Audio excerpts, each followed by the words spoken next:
Jeremy from Financial Education sold out of his Tesla position completely. He made a video and made a post on X explaining why he did it. Now, first of all, let me just say, incredible returns, right? Incredible returns on that position. I'll show you the exact post in just a bit. So there's no discussion about that, right? It's his money, it's his portfolio, his decisions. So he decided right now is the best time for him to sell out of his position and allocate those funds to something else where he has higher conviction in. Completely fine. No problem with that. Again, I will be the last person to say that, oh, selling an expensive stock or taking profits is a mistake. No, again, it's your portfolio. You do whatever you want with it. Now, I did find it quite strange that, well, his sentiment around Tesla and Elon Musk changed, right? He then started to tweet more negative things about Elon, more negative things about Tesla. I found that quite interesting. Now, during that video, he also, well, provided some of the points that led him to completely sell out of that position. And I do want to touch on that in this video as well to see if it makes sense or not. But first up, I do want to touch on, well, the Tesla information for the week. So the weekly insured numbers coming out of China came in at 6,800. So right now, Q2, we're sitting at 15,800 vehicles. Of course, the start of the quarter, there's a lot that is going to the export side of things. I think by next week, we should be going back to normal. And comparing the same period to last year, we are up 2,500 vehicles or so right now. And so currently this is the split between Model Y and Model 3. We are going up week after week. Of course, Model Y making up the larger part of that mix. Moving on to some select European countries, we are up week over week, but still, well, very, very low, all things considered, only 900 vehicles. Now you might say, yeah, that's because of Easter, some holiday. Yeah, maybe, but I do think that we know that it's extremely weak in Europe, in some European countries at the moment. All right, so going back to Jeremy's big decision that gets a lot of attention, which is probably why I'm making this video. I sold 100% of my Tesla stock right now. I will cover why I did it on the main channel later. There is a long list of reasons. Goodbye, Tesla, my Esla. So he had 777 shares left. He was up 1,825%. So again, congrats on that performance. I don't think anyone will have anything to say about that performance. And if you have, well, then you're just greedy or, sorry to say, but stupid. The reasons he gave us in the video are as follows. So declining core business. Tesla's market share in the US is decreasing and sales volumes are down despite price cuts. Yeah, that is true. Now Tesla's market share coming down was no surprise, right? When you have the majority of market share for many, many years and you have plenty of new entrants, yes, your market share is going to come down. But don't forget, the Model Y was still the best-selling car in 2023 and in 2024. We're not talking about the best-selling EV, we're talking about the best-selling car. Now, yes, as we've seen last quarter, right, a couple of days ago, it was a horrible quarter. It was a horrible quarter, and yet the stock is up 17% or so this week. Make it make sense. I mean, Google had an incredible quarter, a great quarter, and yet the stock is up 1% or 2% at the time of making this video. So yes, it is true that automotive revenue for Tesla is coming down. Of course, last quarter, we've had that Model Y refresh, so that has impacted that segment quite significantly. But what has been growing quite quickly is, of course, energy generation and storage segment, and the services one as well. And with those segments growing faster and having higher margin, of course, as a percent of total revenue and as a percent of total gross profit, they are now a bigger percent, which definitely helps with margin. And I do think that we're going to see that continue. Now, touching on the energy segment, he said the growth in energy generation and storage and services revenue is slowing, and the end of the Inflation Reduction Act benefits will have an impact. First of all, we don't know when the end is going to happen or if that is really going to happen. Second of all, growth in the energy generation, storage, and services revenue is slowing down. Well, it is slowing down, but again, quarter after quarter, there might be some fluctuations in those segments. Tesla has been telling us that for many, many months and many, many quarters. Now with Shanghai Megapack factory up and running, I don't think growth will continue to slow down at all. I actually think that energy will start to see some reacceleration in the next coming quarters. The next one is the most ridiculous one. And I'm saying the most ridiculous one because one, first of all, the presentation during his videos are childish, right? The fact that he puts pictures of his, well, YouTube plaques and then writes with a fluo marker on the screen, or he shows us pictures of a garden and then writes some reasoning. It makes zero sense. I just don't know how people can pay attention during those videos, but okay. Lack of purpose. Jeremy believes Tesla lacks a clear mission, especially after moving away from its original sustainable energy goal.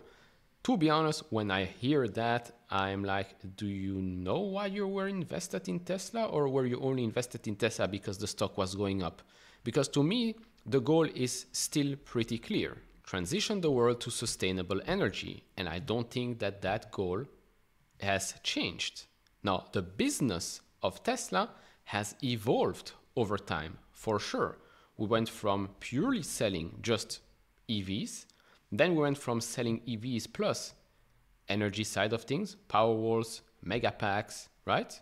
That's evolving the business. Then selling FSD, subscription, Tesla Insurance. In the future, Optimus Robots. This is an evolving company.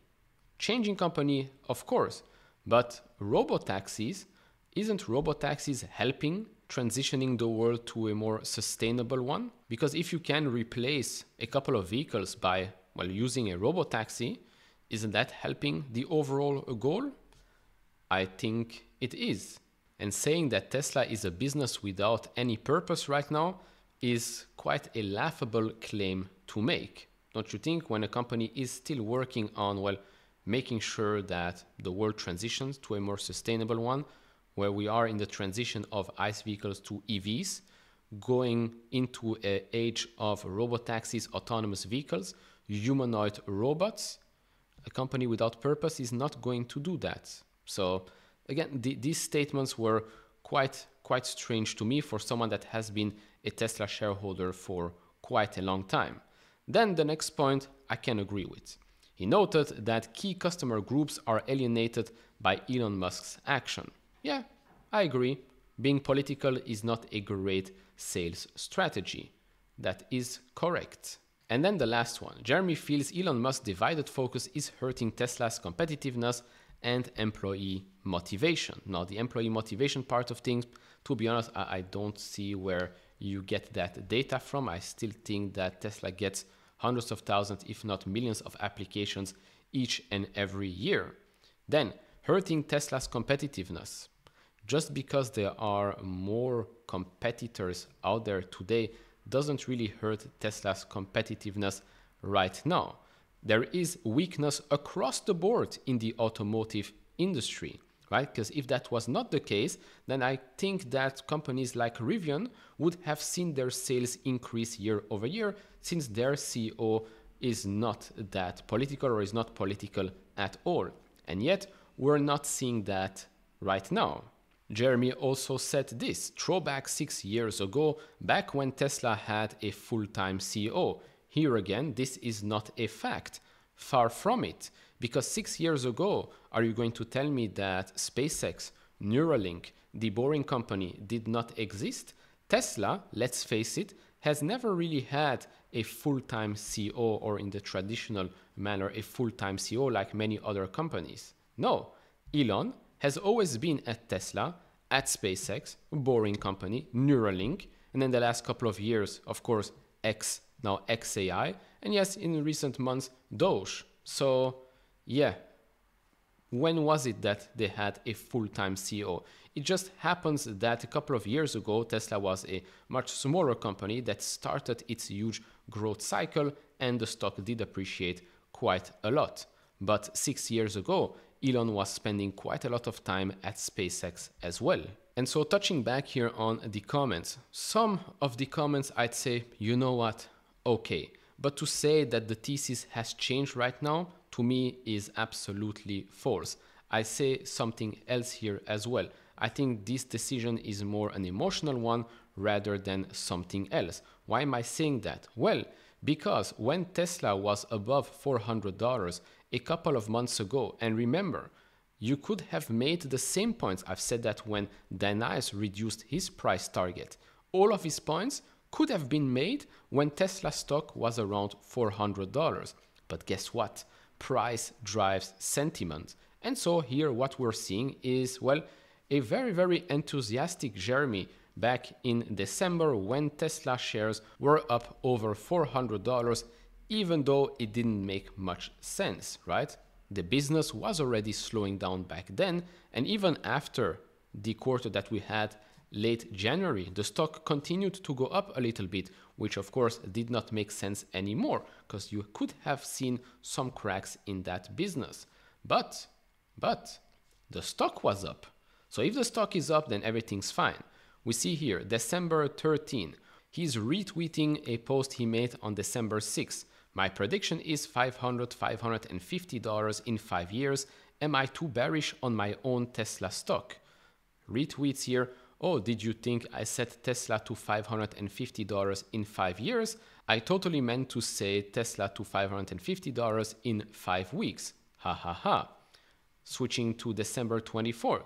Tesla stock wishes you a Merry Christmas. It wishes you a Merry Christmas. It wishes you a Merry Christmas from the bottom of its energy pack. Why did he tweet that? Well, because the Tesla shares were at $451.74. And so you're going to tell me that back when Tesla shares were above $400, well, Elon Musk had his full attention on Tesla, or was he already very political? Or did he not work at SpaceX, xAI, Neuralink, Boring Company? Interesting, right? Maybe I should have put my Tesla hat on as well in a video where I explained why I'm selling my Tesla shares while also providing BS data points. Yeah, maybe that could be very convincing, don't you think? And so to come back to what I said at the start, you can sell your shares, no problem, because at the end of the day, it is your money, it's your decision, do whatever you want. But since you are a type of YouTube personality in this finance space, coming out with an explanation that, let's be honest, nobody really buys, because the reasons that you have given us don't make much sense, it just goes to show that this is all an emotional decision. Because right after you sold your shares, you went on X, and a couple of posts in, you just lash out on Elon and Tesla. FSD is trash. Elon, take back your trashy grok, etc., etc. Funny how you didn't say that when Tesla was above $400. Found it quite interesting. So, okay, on the one side, it's your money, it's your portfolio, do whatever you want. But if you're going to try and play the, oh, let me explain my decision behind this move, blah, blah, blah, well, at least be truthful. Just say that emotionally speaking, you cannot handle it right now. You don't agree with Elon's decisions. You don't like the stock being down, and that's about it. I find it also quite strange to sell such a position a month before a robotaxi launch. Just strange to me, but okay, you do whatever you want. And to everyone that saves the videos and the comments, etc., to show him in 5 years' time that, oh, he was wrong, there's no point, right? If you're going to be right, be happy with your position and your gains. I highly doubt that Jeremy will be crying in a corner because, well, he missed out on a couple of extra dollars. He was still up 1,800% on his position, and I think he's taken some profits in the last couple of years as well. So he has done very, very well with Tesla. There's no denying that. It's just the reasons that he gave us right now, in my opinion, are just not truthful. That's about it. So all in all, that's all I wanted to say. Do share your thoughts and comments down in the comment section below. Hit all the buttons, and I'll see you all in the next one. Bye-bye.